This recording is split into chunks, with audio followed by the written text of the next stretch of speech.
Hello, everyone, and welcome back to Monday Bagel, the podcast where we talk about AI, law, and digital governance in a way that actually makes sense. Today, I have a guest whose name honestly appears on nearly every major scoop in the EU tech regulation, Luca Bertuzzi, Senior AI Correspondent at MLex, one of the most influential reporters covering the AI Act, the Brussels policy machine, and the politics behind digital regulation. Luca, it's a pleasure to have you here. Thank you for joining. Thank you, Michael, for inviting me and for your far too kind words. Let's dive straight in. We meet to discuss the hottest topic of the week, new Omnibus Package. We recorded 2 days after the publication of this package. Beyond what you already reported earlier, what in the final text surprised you the most? Regarding the AI Act simplification, maybe changes to GPI thresholds, SME exceptions, GDPR simplification. What's your position about it? Yeah, I think when we look at the two omnibus packages, because they decided to split them up, I think that the Commission was in a situation where they had to present something that showed impact and that is approved quickly. And I think for the AI Act, they want to be quick. And for the GDPR side of things, they went for impact. The GDPR part is much more significant than anyone expected. It goes quite deep to the core of the data protection law, to the point that there are people contesting whether these are targeted amendments or don't deserve, a proper reopening of the law. And I think these claims have some merit. If you look at what the Commission is proposing, I mean, changing the definition of personal data goes to the core of the GDPR. On the AI side, I would say nothing super surprising, except the timeline. It's really convoluted, it's really complicated, and at the end of the day, it means that companies don't know when high risk will start to apply. I think it was the result of a political compromise for all the stakeholders involved, but it's a compromise that, as it often happens, doesn't really make sense. Let's discuss 2-3 major changes you find most significant in these packages. You said GDPR significant, AI Act not so surprising, but what do you think most relevant for European Union environment and business? Yeah, so I think the most significant part of the changes proposed for the AI Act concerns the changes to the enforcement. There are significant centralization elements in the hands of the Commission, which for businesses are not necessarily bad, even though we also have to look at how the Commission has been doing in terms of implementation of the AI Act. The Commission has been late on almost everything. And also the guidelines that have been issued so far, they weren't necessarily very helpful. At least that's the feedback I hear from lawyers and from companies. But, at least the idea of having one regulator instead of 27 on many more AI applications, I think that's a positive element. Others will look at it as a power grab, and one that was made possible by the fact that most member states were late with the implementation of the AI Act. I think another big surprise is the AI literacy, which basically got deleted quietly from the AI Act. It has no power now. Not even the industry was asking for deleting that, for going so far. I think that came a bit as a surprise for everyone, because I don't think anyone thought Article 4 would be enforced on its own, but it became relevant when things went wrong. When you add serious harm to people, then a regulator would come in and say, okay, did you do your due diligence? Did you train your staff? Was the people taking this decision, conscious of what they were doing. And I think that at the end of the day, when we are going to see liability claims, these will still be questions that will need to be asked. It's just that now you don't have it as a requirement, but probably it will be left to private enforcement. So again, when things go wrong, you can build a case saying that the person using that AI system was not conscious of what they were doing. I would say these were the biggest surprises. I was also surprised that the Commission decided not to make any changes to Annex 1, because that would have been a relatively low-hanging fruit. There are important parts of the industry calling for this, especially the medical devices industry, which we know is pretty big in Europe. At the end, there weren't changes to Annex 1, but it was delayed by 1 year, and we will see if the Commission anticipates that, again, kicking the can down the road. I think the way the timeline was set up, it's a bit surprising how it works, right? So you have basically high-risk requirements, which are really the core of the AI Act. It's what the AI Act was created for. And you have them associated to high-risk areas, which is Annex 3, and to systems embedded in sector regulated products. And that's Annex 1. So Annex 3 will normally start to apply in August. And what the Commission did is proposing to postpone the entry into application until December 2027. And for Annex 1, it was from August 2027 to August 2028. At the same time, the Commission, at any point in time, without any clear criteria, can say, oh, now we think we're ready. We think the compliance tools are there. And so the high-risk requirements will start to apply in 6 months for Annex 3 and in 1 year for Annex 1. There are two major factors of uncertainty, right? So the first one is that the Commission didn't want to separate this pause of the high-risk requirements with what is called a stop-the-clock mechanism. By the way, there were people telling me, oh, you invented the stop-the-clock. No, that's a technical term. It was already used with other omnibus, in particular with the ones on the corporate sustainability reporting, and it was a separate mechanism from the overall omnibus. The fact it's separate, it can be adopted quickly. What the Commission did was they bundled everything together, forcing the co-legislator to adopt the entire omnibus by basically July. Otherwise, we're going to have a problem. We are going to have the negotiations drag on until, say, December next year. So, which is not unthinkable, honestly. Between August and December, in theory, the AI Act high-risk regime can be enforced. Can be enforced by regulators, can be enforced by private litigation. So what happens then? No one has an answer. I asked Commission officials, and they were like, oh, no, but we don't want to prejudge the negotiations. Okay, you don't want to prejudge the negotiations, but, companies need legal certainty, and you have no reply to that. I think what's likely to happen is a legislative pardon. So basically, when they adopt the omnibus, they include a clause saying everything that happened between August and the adoption time, say December, it's forgiven and cannot be prosecuted. I don't know if that will stand in court. There were cases of retroactive legislative pardons in the past, but they were very specific concerning meal quotas or stuff like that. Nothing like this. So this is a major factor of uncertainty. And what happens if people is seriously harmed by an high-risk system and they go to court to ask for damage claims? It's really a mess. And the other thing is the discretion the Commission has in saying, oh no, we think we are ready now, so let's start. In a few months, the requirements will start to apply. And, the Commission has not been early on any deadline of the AI Act so far. If anything, they were late. But this is a possibility. it's not even an implementing act, which means the member states would have to approve it. It's a commission decision, and the omnibus doesn't clarify on what basis they would take this decision.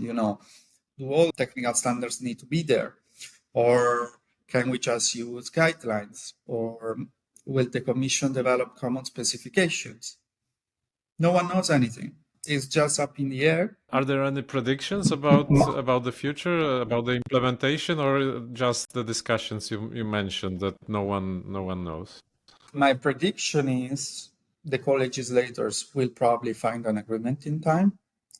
Also because the changes to the AI Act are not super significant. They could have been much more significant, I think. But a lot of provisions were already started to apply, so you couldn't change those. And if you change the high risk requirements, well, then, the standards will no longer be aligned to those. And so that was another problem, right? You couldn't go too far into that direction. You could include, as they did, some exclusions for small mid-caps, but no changes to the requirement. Otherwise, the standards were no longer aligned. And you basically had to restart from square one. You were reporting extensively on lobbying around the AI Act. After the Omnibus Package, which member states or external actors had the strongest influence on the final shape of this package? What's your idea or knowledge? I hear a lot in the press about big tech pressure and basically Brussels bending the knee to big tech. I mean, I think of course, large tech companies lobby like any other actor. They just have more money, so they happen to be more effective. But in the previous legislative term, we saw that if the political climate there is a strong consensus to proceed with rules, then no matter the lobbying, you get the Digital Markets Act, you get the Digital Services Act through. So I think what we are looking at are mostly domestic factors. And into these domestic factors, I would definitely also include pressure from the US in terms of the trade deal and potential tariffs that clearly put pressure on the Commission and on national governments to do something about the so-called irritants for the US counterpart. So I think it was more the trade negotiation that had an impact than big tech lobbying. Actually, from what I'm hearing, it's not even the companies that have to do this work. It's the US officials that go to American companies and say, oh, tell us what are the problems and where they are treating you unfairly, and we will deal with it. It's like looking for excuses to pick up a fight.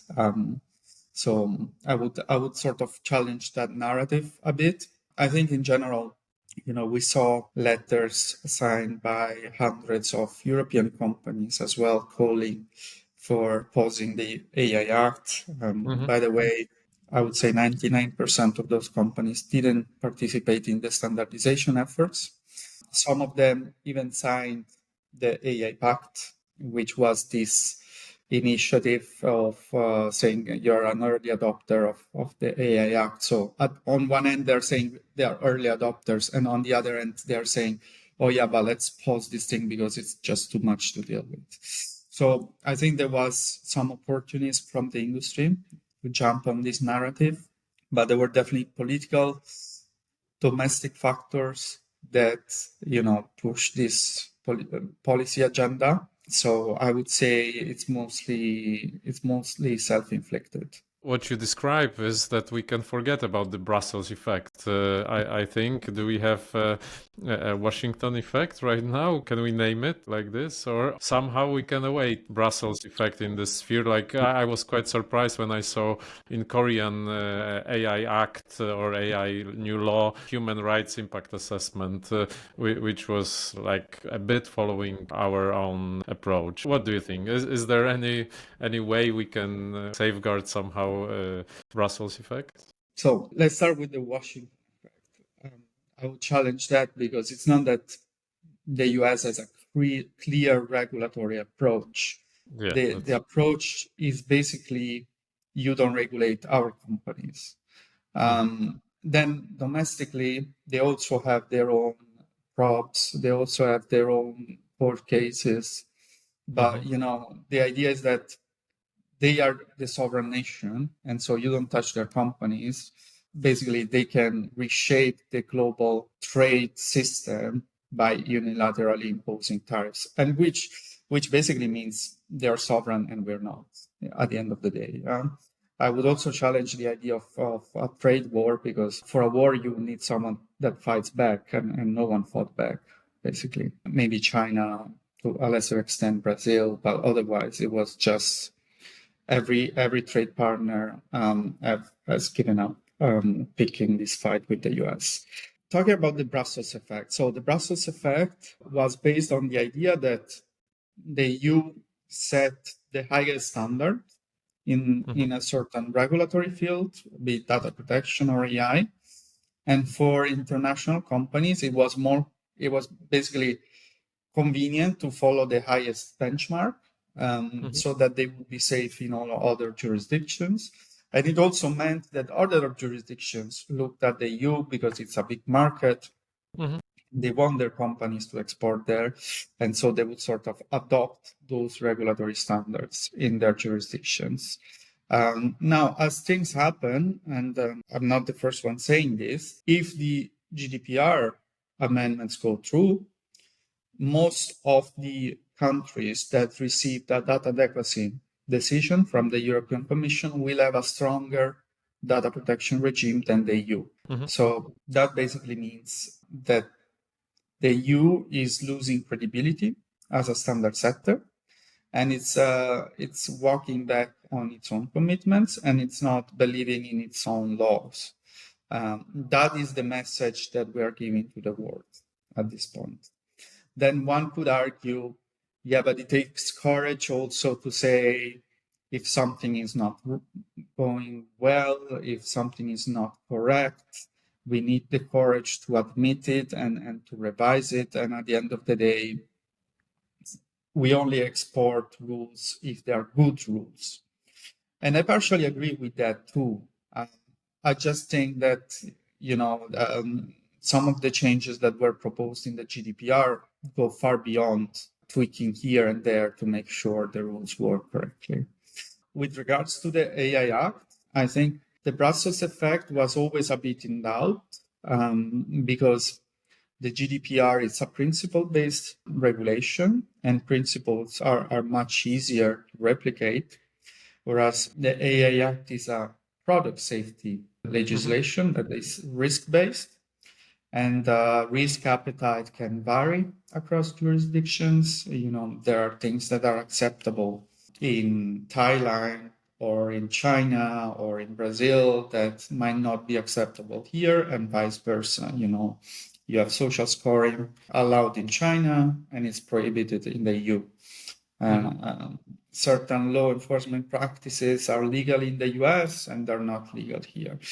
I think it was always a bit comparing pears and apple when saying the AI Act wanted to replicate the Brussels effect of the GDPR. Now, this being said, I think that other jurisdictions have mostly taken a wait-and-see approach, which doesn't necessarily help businesses either.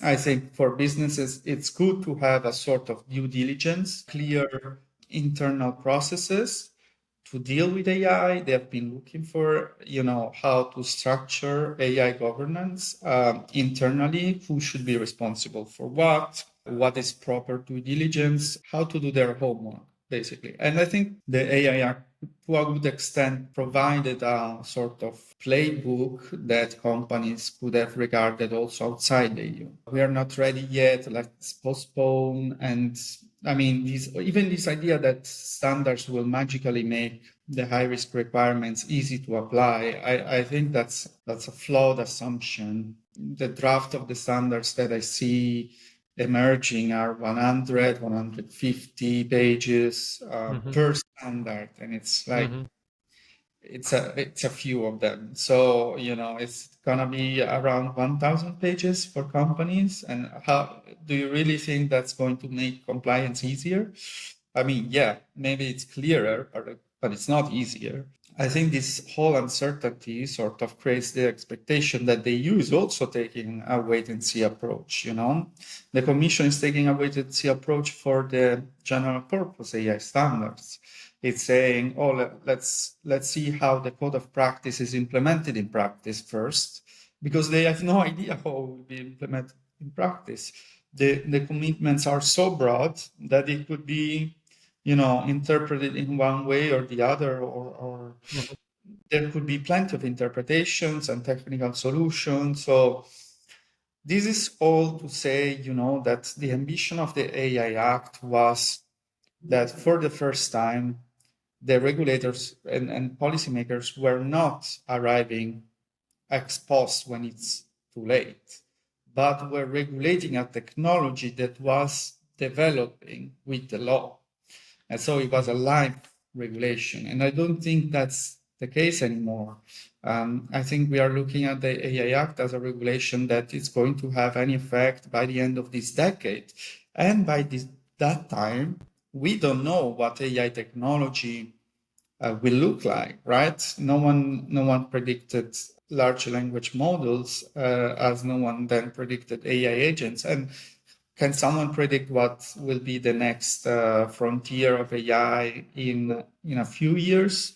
It's a very blurred horizon, right? So, and in all of these, the rules are still up in the air, and I'm not buying into that self-defeatist argument of, oh, technology is going too fast, you can't keep up. That you need to start somewhere.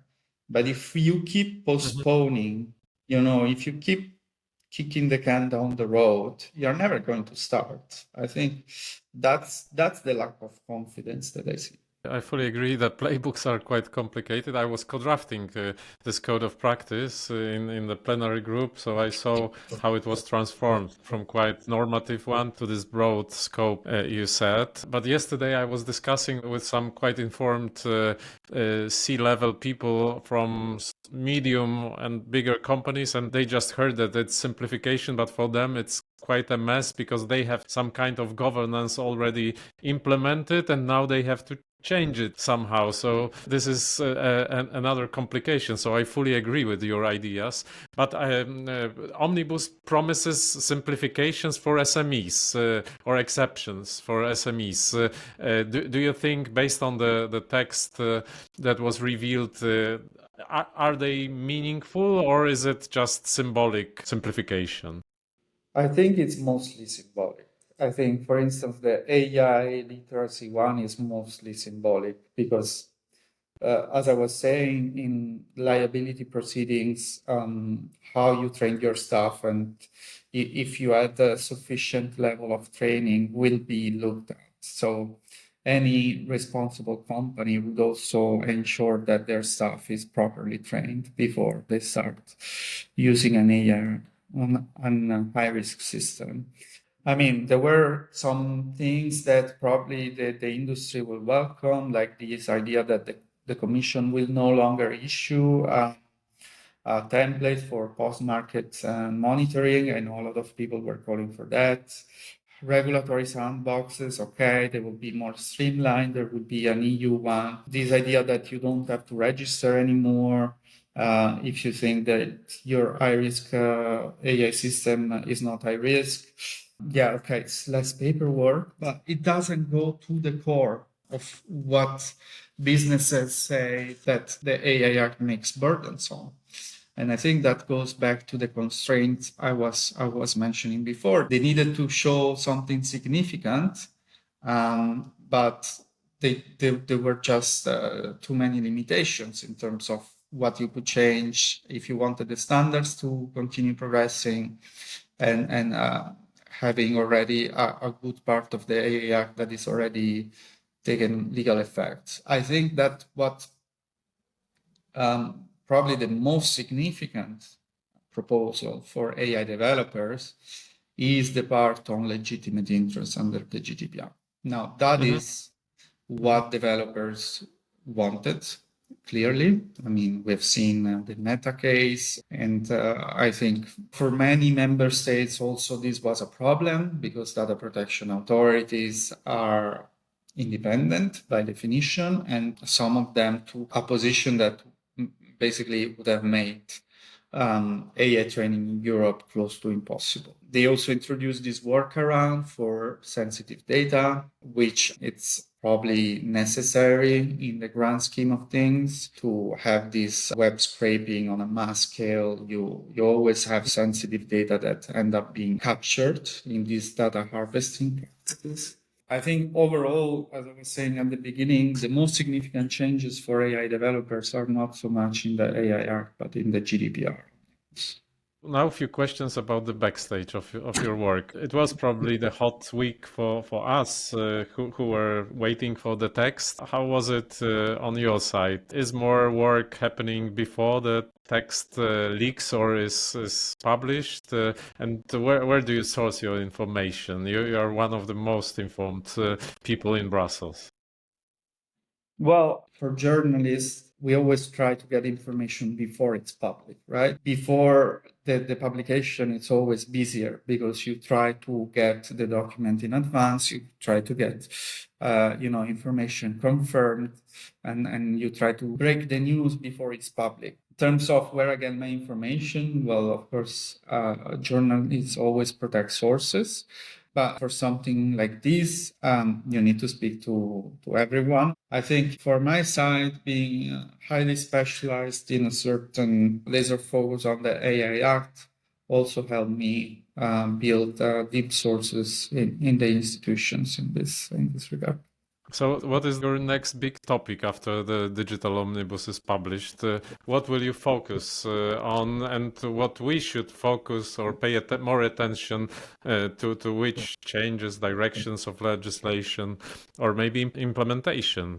The publication is just the beginning, right? Now we face a very tight timeline. It's up to the co-legislators, so the Council of the EU and the European Parliament, to deliver. It's going to be a very tight agenda from here to July. So, I mean, the legislative process on the omnibus will for sure be top priority in terms of editorial coverage for us. Implementation of the AI Act continues. There is the next AI board meeting in December. There will be the first elected chair of the AI board in January. So implementation at the national level is ongoing. The Commission needs to deliver quite a few things. There will be the guidelines on high-risk categorization, this code of practice on generative AI transparency. Yeah, it's just going to be very hectic, I think, at least until the next summer. And if I were the someone who wants to influence the process, I mean the process of implementation of the changes, if there is something I would like to discuss or influence, officially of course, who is going to be the main player in this process, within the Commission, within the Parliament, or maybe somewhere else? In terms of implementation, the Commission is clearly in the driving seat, especially the AI office, of course. But also, let's not forget that at the end of the day, the member states are the real shareholders of the EU. And, they have a major impact there. I mean, if you're talking about lobbying, the most influential lobbyists in Brussels are national governments from the member states. So they will definitely play an important role within the AI board and also putting political pressure on the Commission to go in one direction or the other. I hope it is so. Luca, thank you very much for this conversation. Your reporting has shaped how all of us understand the AI Act and now the Omnibus Package. So I'm sure the episode will help many people to navigate what's coming next. Thank you for sharing all this insightful information and your ideas about the future.